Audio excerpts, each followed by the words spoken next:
At Mother's Day breakfast, my daughter-in-law kicked me out. You're just another mouth to feed. Before the coffee even got cold, I showed her the black card statement in my name. I was the one paying the household bills. I'm glad to have you here. Follow my story until the end, and comment the city you're watching from, so I can see how far my story has reached. The coffee was still steaming in my cup when Briar's words cut through the morning air like a blade. You're just another mouth to feed. I sat there at my own kitchen table, watching her perfectly manicured nails tap against her phone screen as she spoke those words with the casual cruelty of someone discussing the weather. It was Mother's Day morning, and I had gotten up early to make breakfast for everyone. The pancakes I'd spent an hour preparing sat untouched on her plate. I mean, let's be realistic here, she continued, not even bothering to look up from her phone. Ross and I are trying to build our future, and having an extra person around just makes everything more complicated. My son Ross sat across from her, fork halfway to his mouth, and said absolutely nothing. He just kept eating, as if his wife hadn't just called his 62-year-old mother a burden. As if I were some stranger who had overstayed her welcome instead of the woman who had raised him, loved him, sacrificed everything for him. The silence stretched between us like a chasm. I could hear the clock ticking on the wall, the coffee maker gurgling its last drops, the sound of Briar's thumbs frantically typing on her phone. Everything felt surreal, like I was watching this scene happen to someone else. Briar, I finally managed to say, my voice barely above a whisper. This is my house. She looked up then, her eyes cold and calculating. Well, technically, it's our house now. Ross is the man of the family. We're the ones making the decisions. I turned to my son, desperate for him to say something, anything, to defend me. But Ross just cleared his throat and reached for more syrup, avoiding my eyes entirely. The betrayal hit me harder than any physical blow could have. Besides, Briar continued, warming to her theme now, it's not like you contribute anything meaningful anyway. You just sit around all day watching your little TV shows, making messes we have to clean up. The unfairness of it took my breath away. I cooked every meal, cleaned every room, did every load of laundry. I grocery shopped. I maintained the house. I even tended the garden that she loved to show off to her friends. But in her mind, I was dead weight. Maybe it's time to start thinking about other living arrangements, she said with a sweet smile that didn't reach her eyes. There are some lovely senior communities around here. Very affordable. My hands trembled as I set down my coffee cup. 62 years old, and my own family was trying to throw me away like garbage. I had become invisible in my own home, a ghost, haunting the spaces where I had once belonged. Ross finally spoke, but not to defend me. We should probably finish breakfast first, he mumbled, still not meeting my gaze. I stood up slowly, my legs feeling unsteady beneath me. The pancakes I had made with such hope sat cooling on everyone's plates, barely touched. The Mother's Day card I had imagined receiving remained just that, imagination. I think I'll go to my room, I said quietly. Neither of them responded. Briar had already returned to her phone, and Ross was studying his breakfast like it held the secrets of the universe. I walked out of my own kitchen feeling like an intruder, like someone who had accidentally wandered into the wrong life. As I climbed the stairs to my bedroom, I could hear them talking in low voices behind me. Not about me, I realized. About their plans for the day, their social commitments, their busy lives that had no room for an aging mother who had suddenly become inconvenient. I closed my door and sat on the edge of my bed, staring at my reflection in the dresser mirror. When had I become this person? When had I shrunk so small that my own son could sit silently while his wife carved me up with words? The tears came then, hot and angry and full of a grief I hadn't expected. I wasn't just mourning the cruelty of this morning. I was mourning the slow death of respect, the gradual erosion of my place in my own family. Something had to change. I just didn't know what yet. Sitting alone in my bedroom, I let my mind drift back to when this all began. It hadn't started with cruelty. It had started with grief and good intentions, the way most terrible things do. When my husband Paul died 3 years ago, Ross had been so gentle with me. "Mom, you shouldn't be alone right now," he'd said, holding my hand at the funeral. "Come, stay with us for a while. Just until you feel stronger."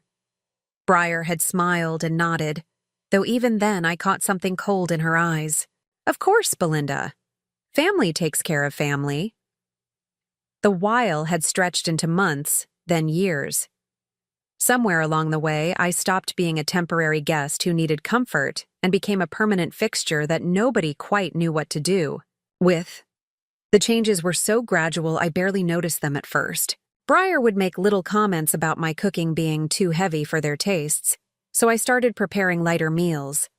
She mentioned that my television was too loud, so I bought headphones.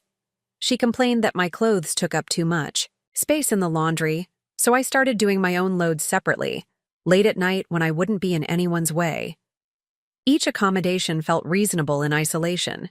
I was, after all, living in their space, disrupting their routine. But looking back now, I could see how each small surrender had led to the next, until I had given up pieces of myself I didn't even realize were missing. The worst part was how Ross had changed. My son, who used to call me every day before Briar, who used to visit every weekend with flowers and stories about his work, had gradually stopped seeing me even when I was right in front of him. "Ross, could you help me move this dresser?" I had asked him last month. "Ask Briar," he'd replied without looking up from his laptop. "She's better at organizing stuff." When I approached Briar, she'd sighed dramatically. "Belinda, we've talked about this. You can't just rearrange furniture without asking us first. This affects the whole flow of the house. I never did move that dresser. It still sits in the wrong spot, blocking the window, casting shadows across my room." The invisible rules multiplied over time. Don't use the good dishes. Don't invite anyone over without permission. Don't watch TV in the living room when they might want to use it. Don't cook anything with strong smells. Don't leave any trace of yourself in the common areas. I became a master of making myself small, of anticipating needs before they were voiced, of disappearing into the background of my own life. "Your mother is so low maintenance," I heard Briar tell her friends during one of their wine nights. "She never complains about anything. It's actually kind of nice having her around, like having a live-in housekeeper who doesn't cost anything." The words stung, but I told myself she didn't mean them the way they sounded. I told myself a lot of things in those days. The morning. Routines became particularly painful. I would wake up early, make coffee, prepare breakfast, and set the table. When Ross and Briar came down, they would talk around me, through me, but never to me. I was furniture that happened to serve food. "I'm thinking of repainting the guest room," Briar would say to Ross while I handed her a plate of eggs. "Sounds good," he'd reply, not acknowledging that the guest room was actually my bedroom, or that I was standing right there. Their friends would come over for dinner parties, and I would cook elaborate meals, then retreat to my room so they could enjoy their evening without the awkwardness of an extra person. Sometimes I would hear them laughing late into the night, and I would wonder what it felt like to belong somewhere again. The holidays were the hardest. Last Christmas, I had spent days preparing a feast, decorating the house, wrapping gifts I couldn't really afford. When Briar's parents came to visit, I was introduced as Ross's mother who's staying with us temporarily. "How nice of you kids to take her in," Briar's mother had said with that particular smile people use when they think they're being charitable. I had wanted to scream that this was my house too, that I wasn't some charity case they had rescued from the streets. But I just smiled and offered to bring more wine from the kitchen. Now, after this morning's humiliation, I could see the pattern clearly. I had spent 3 years auditioning for a role in my own family, and I had failed the audition so completely that they were ready to write me out of the script entirely. The saddest part was that I had participated in my own erasure. Every time I had swallowed a cruel comment, every time I had made myself smaller to accommodate their comfort, I had taught them that I was dispensable. But something about this morning felt different. Maybe it was the casual cruelty of calling me another mouth to feed on Mother's Day. Maybe it was watching my son sit silently while his wife discussed disposing of me like an unwanted pet. Whatever it was, I felt something stirring in my chest that had been dormant for too long. It wasn't just hurt anymore. It was something sharper, more dangerous. It was the beginning of anger. The anger that had started as a spark in my chest grew stronger over the next few days. Every small slight, every dismissive glance, every time they talked around me like I wasn't there, it all fed the flame that was slowly consuming my willingness to disappear. But nothing could have prepared me for what I discovered on Thursday afternoon. I had been upstairs folding laundry when I heard Briar's phone ring downstairs. She answered with her usual bright tone, but something in her voice made me pause. She was talking to someone about me. "Oh, you know how it is with old people," she was saying, her voice carrying clearly up the stairs. "They get so needy and demanding. She acts like she owns the place." I set down the towel I was folding and moved closer to the top of the stairs. "No, Ross won't say anything to her," Briar continued. "He's too guilty about his dad dying. But honestly, we can't keep this up much longer. She's becoming a real problem." My heart started pounding. I knew I shouldn't listen, but I couldn't make myself move away. "The nursing homes aren't that expensive," she was saying. "And once we get her settled somewhere, we can figure out the whole inheritance situation. I mean, she can't live forever, right?" The casualness of it, discussing my death like a financial planning opportunity, made my knees weak. I had to grip the banister to keep from falling. But she wasn't finished. "Trust me, we've got it all figured out. Ross is already on all her accounts as a beneficiary. We just need to wait for the right moment to bring up the nursing home idea. Make it seem like it's for her own good." I stumbled back to my room, closing the door as quietly as I could. My hands were shaking so badly I could barely turn the knob. They were planning to warehouse me somewhere while they waited for me to die. My own son was part of this. The guilt I thought he felt about his father's death wasn't protecting me. It was just making him more passive while his wife orchestrated my disposal. I sat on my bed, trying to process what I'd heard. But before I could fully absorb the betrayal, I heard footsteps on the stairs. Ross was coming up, and he was talking on his phone, too. "Yeah, I know it sounds harsh," I heard him say as he passed my door. "But Briar's right. Mom's not getting any younger, and it's not fair to expect us to be her caretakers forever." He went into their bedroom, but his voice carried through the thin walls. "She doesn't really contribute anything anyway. She just kind of exists. It's depressing, honestly. Sometimes I look at her and wonder if that's what I have to look forward to when I get old." The words hit me like physical blows. This was my son, the baby I had carried for 9 months, the child I had raised alone after his father died in that car accident when Ross was only 8. I had worked 2 jobs to keep him in good schools, had gone without so he could have everything he needed. "The nursing home thing makes sense," he continued. "She'll probably be happier around people her own age anyway. And let's be honest, the house will be a lot more peaceful without her moping around all the time." Moping. He thought my grief, my loneliness, my gradual disappearance from their lives was moping. Briar's already found a few places that look decent. Nothing too expensive, but clean. Mom's got enough saved up to cover it for a while, and after that, well, we'll cross that bridge when we come to it. I pressed my hand over my mouth to keep from making any sound. They had discussed my finances, my future, my eventual death, all without including me in the conversation. I was a problem to be solved, not a person to be considered.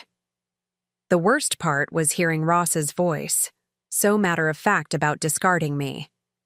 This was the same voice that used to read me bedtime stories when he was little and wanted to make me feel better after his father died.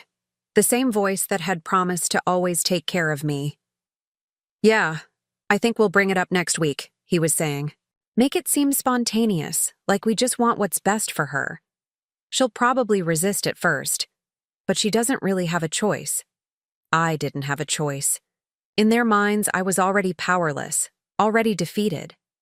I heard him end the call and walk back downstairs. A few minutes later, I heard them both laughing about something in the kitchen, their voices light and carefree. Planning my exile hadn't dampened their mood at all. I sat in my room for hours, replaying every word I'd heard. The clinical way they discussed my future. The casual cruelty of waiting for me to die. The complete absence of love or even basic respect in their voices. But underneath the devastation, something else was growing. The anger I'd felt after the Mother's Day breakfast was crystallizing into something harder, more focused. They thought I was powerless. They thought I was just a helpless old woman who would accept whatever they decided for me. They thought I had no choice.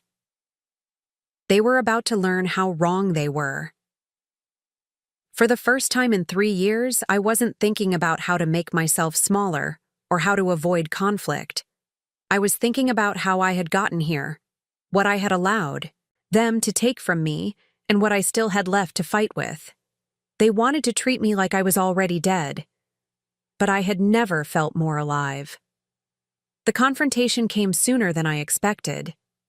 3 days after overhearing their phone conversations, Ross and Briar cornered me in the kitchen during breakfast. Their timing was deliberate. They wanted me trapped, sitting down, with nowhere to run. "Mom," Ross began, his voice taking on that artificially gentle tone people use when they're about to deliver bad news. "Briar and I have been talking, and we think it might be time to discuss some changes." I set down my coffee cup carefully, keeping my expression neutral. "What kind of changes?" Briar jumped in before Ross could continue. "Well, we're thinking about your living situation. We know. You've been comfortable here, but we're wondering if you might be happier somewhere more appropriate for someone your age." "You mean a nursing home?" I said flatly. They exchanged a quick glance. Ross cleared his throat. "Not necessarily a nursing home. More like a senior living community. Somewhere you could make friends with people who share your interests." "My interests," I repeated. "And what exactly do you think my interests are?" Another glance between them. Briar took the lead this time. "Well, you know, senior activities, bingo, maybe some crafts, things that would keep you engaged." The condescension in her voice was breathtaking. She was talking to me like I was a child who needed to be entertained with finger paints and sing-alongs. "The thing is," Ross continued, "maintaining this house is getting expensive. We're feeling stretched financially, and having to support 3 people instead of 2 is putting a real strain on our budget." That was the moment I had been waiting for. The opening I needed. I stood up slowly and walked to the kitchen drawer, where I kept the household papers. Ross and Briar watched me nervously, probably thinking I was going to pull out some sentimental photos or letters to guilt them with. Instead, I pulled out a thick folder and set it on the table between us. "You're feeling financially stretched," I said, opening the folder. "That's interesting." I pulled out the first document, the mortgage statement for the house. "This house that's getting so expensive to maintain? I've been paying the mortgage for the past 2 years." Their faces went pale, but I wasn't finished. I pulled out another statement. The utilities, the insurance, the property taxes, all coming out of my accounts. Then another. "The credit card you used for your vacation to Mexico last month, Briar. That was my card." And another. "The car payments for both of your vehicles." By now, Ross was staring at the papers like they were written in a foreign language. Briar's mouth was opening and closing, but no sound was coming out. The groceries we eat, the cable bill for the television you didn't want me watching in the living room, the landscaping service that maintains the yard you love to show off to, your friends, all of it paid for by the woman who's just another mouth to feed. I spread the statements across the table like a poker player revealing a winning hand. So tell me again about how expensive it is to support 3 people instead of 2. The silence in the kitchen was deafening. I could hear the refrigerator humming, the clock ticking, the sound of my own heartbeat in my ears. Ross was the first to find his voice. Mom, I didn't realize. You didn't realize? I cut him off. You didn't realize that money was coming from somewhere? You thought the mortgage fairy was paying your bills? Briar's shock was quickly turning to anger. Well, you never said anything. How are we supposed to know? You were supposed to know because you're adults living in a house, I replied. Adults generally understand that houses cost money to maintain, but more importantly, you were supposed to ask. I picked up another document, the bank statement showing the automatic transfers I had set up. Every month for 2 years, I've been transferring money to cover your expenses. Not our expenses, your expenses, the car payments, the credit cards, the gym memberships, the spa treatments, the dinners out that I'm never invited to. Ross was staring at his hands now, his face red with what I hoped was shame.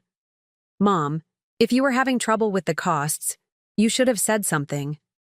Having trouble with the costs? I laughed, but there was no humor in it.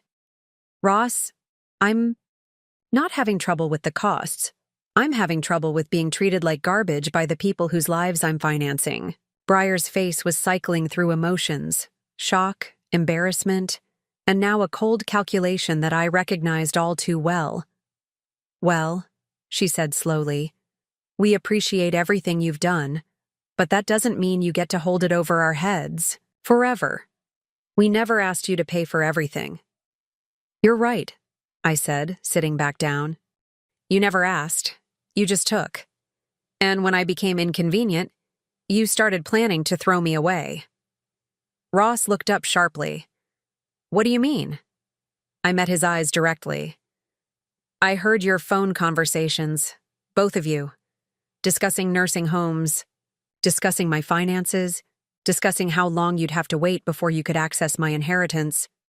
The color drained from both their faces completely now. You thought I was just a pathetic old woman who would go quietly when you decided you were done with me, I continued. But here's what you forgot. Pathetic old women don't usually have the financial resources to support 2 adults in the lifestyle you've become accustomed to. I stood up again, gathering the papers back into their folder. So let's talk about changes, I said. Because you're right, some things definitely need to change around here. The week that followed our kitchen confrontation was the strangest of my life. Ross and Briar walked around me like I was a loaded gun that might go off at any moment. They were overly polite, asking if I needed anything, offering to help with tasks I'd been doing alone for years. But I could see the calculation in their eyes, especially Briar's. She was regrouping, trying to figure out her next move. I knew this temporary politeness wouldn't last long. That's why I spent those 7 days planning my exit with the same methodical precision I'd once used to plan Ross's birthday parties and Christmas mornings. First, I called my attorney, Margaret Chen, whom I hadn't spoken to since Paul's funeral.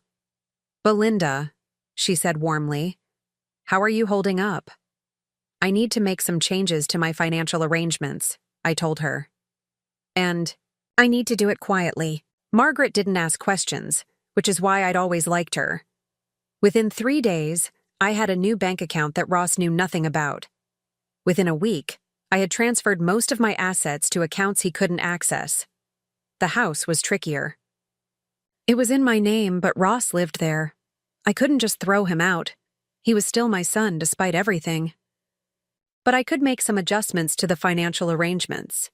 I spent hours online, researching small towns within driving distance.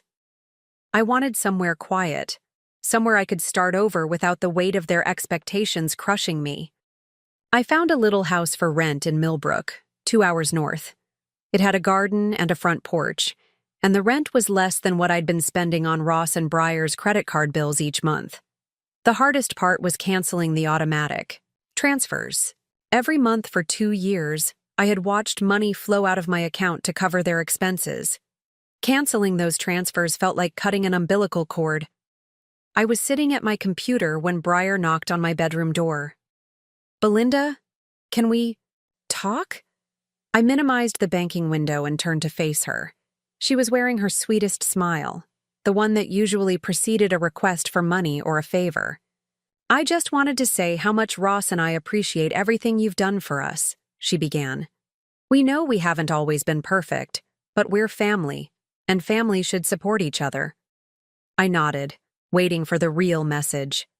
"The thing is," she continued, perching on the edge of my bed like we were old friends sharing secrets, "we've been thinking about what you said the other day, about changes." "Oh?" "We think you're right. We should all contribute more fairly to the household expenses. So we've decided that you should pay a monthly rent to live here. Nothing crazy, just enough to cover your share of the mortgage and utilities." I stared at her, amazed by her audacity. Even after learning that I'd been paying all their expenses, she was trying to charge me rent to live in my own house. "How much rent were you thinking?" I asked calmly. "We were thinking $1,800 a month. That's really reasonable for a room and shared living space. $1,800. For a bedroom in a house I was already paying the mortgage on. And of course," she continued, "we'd expect you to continue helping with groceries and utilities, since you eat here and use electricity and water." I nodded slowly. "That sounds very reasonable, Breyer. Very fair." Her smile brightened. She thought she'd won. "When would you want me to start paying this rent?" I asked. "Well, we were thinking the 1st of next month. That gives you time to adjust your budget." "Perfect," I said. "That gives me time to make some adjustments." After she left, I went back to my computer and finished what I'd been doing. I canceled the automatic mortgage payment. I canceled the utilities. I canceled the insurance payments. I canceled every single recurring payment that had been keeping their comfortable life afloat. Then I called the landlord in Millbrook and put down a deposit on the little house with the garden. The nuclear option was ready. I just had to decide when to use it. The decision was made for me the next evening. I was washing dishes after dinner when I heard Ross and Breyer talking in the living room. They weren't being particularly quiet. They'd gotten comfortable discussing me like I wasn't there. $1,800 a month is just the beginning, Breyer was saying. Once she gets used to paying rent, we can start charging her for other things. Cleaning fees, food preparation, laundry service. "You think she'll go for that?" Ross asked. "She doesn't have a choice. Where else is she going to go? She needs us more than we need her." I set down the dish I was washing and dried my hands. The casual cruelty of it, turning me into a prophet, sent her in my own home, was breathtaking. But it was also clarifying. They weren't family. They were parasites. And I was done feeding them. I walked into the living room, and they both looked up with guilty expressions. "I've been thinking about our conversation yesterday," I told Breyer. "About the rent and the new arrangements." "Oh, good," she said, brightening. "We really think it's going to work out better for everyone." "I'm sure it will," I agreed. "But I've decided to make some changes of my own." I sat down in the chair across from them, the chair I'd been gradually pushed out of over the past 3 years. "I'm moving out," I said simply. The words hung in the air like smoke. Ross blinked several times, as if he hadn't heard correctly. "Moving out?" he repeated. "Mom, you don't have to do that. We can work something out." "Oh, I think moving out is the perfect solution," I said. "You'll have your privacy, your space, your freedom to live your lives without an extra mouth to feed. And I'll have my independence." Breyer's face had gone very pale. But where will you go?" "I found a lovely little house in Millbrook. It has a garden and a front porch. And it's much more affordable than $1,800 a month. Millbrook? Ross stood up, agitated now. That's 2 hours away. Mom, you can't just leave. We're your family. Yes, I said quietly. You are. And that's exactly why this is so heartbreaking. I stood up and headed toward the stairs. I'll be moving out this weekend. I wanted to give you time to make your own arrangements. What arrangements? Briar's voice was sharp now, panicked. I paused at the bottom of the stairs and looked back at them. Well, you'll need to figure out how to pay for the house, the cars, the credit cards, the utilities, all those expenses that have been coming out of my accounts. The silence that followed was deafening. I could see the exact moment when the reality of their situation hit them. You can't just cut us off, Briar said, her voice rising. We have commitments, obligations. So do I replied. My obligation is to myself. Something I forgot for a while, but I remember now. I started up the stairs, leaving them staring after me. Behind me, I could hear Briar's voice, high and desperate. Ross, do something. She can't just leave us like this. But Ross said nothing, because deep down, he knew I could. 3 months later, I was sitting on my front porch in Millbrook, watching the sunrise paint the sky in shades of pink and gold.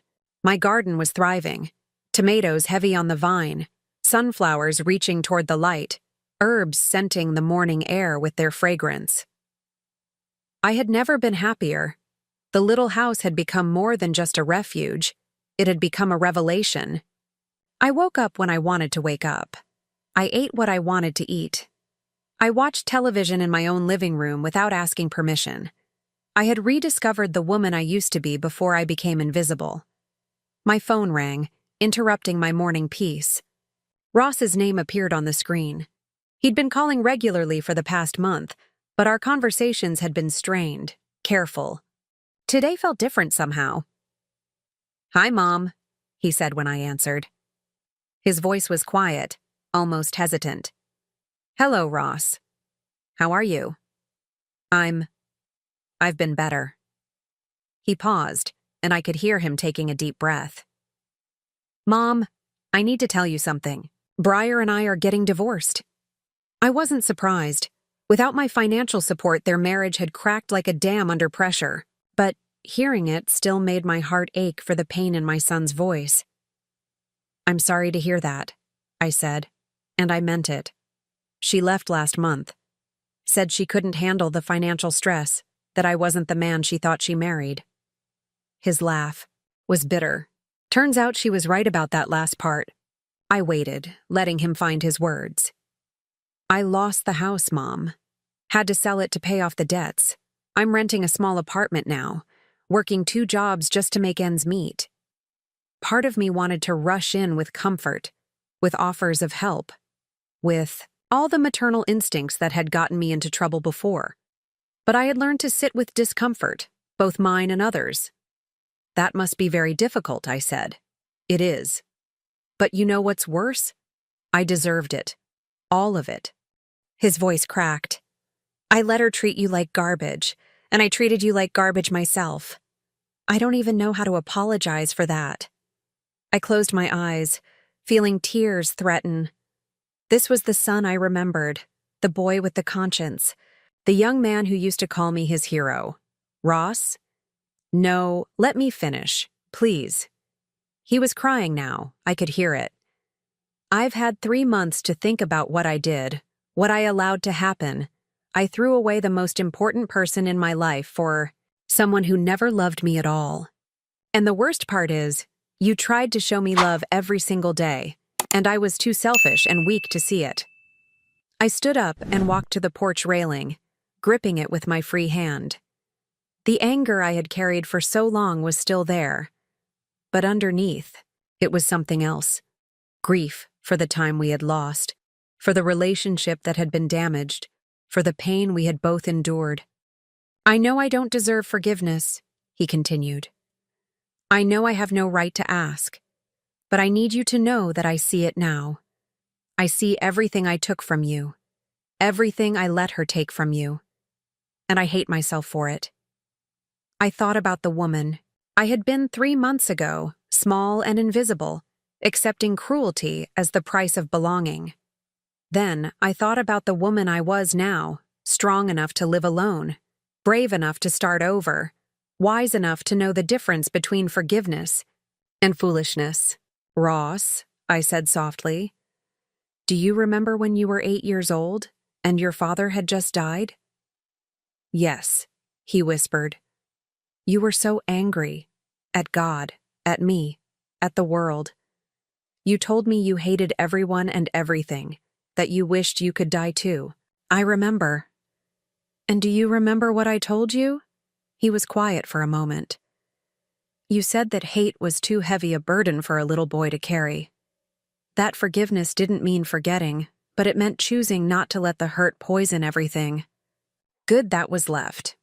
"Yes." I smiled through my tears. I've been thinking about that conversation a lot lately.